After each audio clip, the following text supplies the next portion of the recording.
அஸ்ஸலாமு அலைக்கும். பேரன்பிற்குரிய பெருமானார் ஸல்லல்லாஹு அலைஹி வஸல்லம் அவர்கள் என்ற தொடரில் ஸல்லல்லாஹு அலைஹி வஸல்லம் அவர்களின் எளிய வாழ்வு பற்றி அனஸ் ரதியல்லாஹு அன்ஹு அவர்கள் அறிவிக்கிறார்கள்.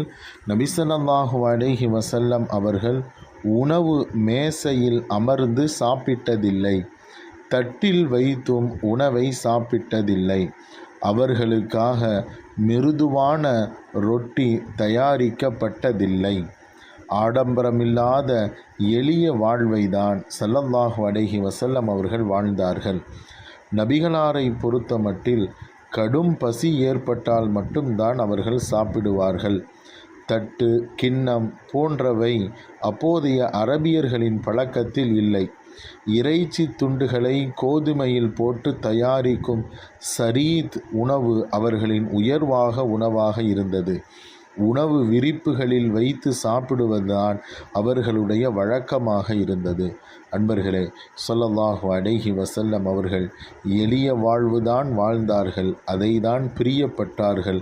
ஏழைகளோடு தான் அவர்கள் வாழ வேண்டும் என்று ஆசைப்பட்டார்கள். நாளை மறுமையிலேயும் ஏழைகளோடு தான் அவர்கள் எழுப்பப்படுவார்கள்.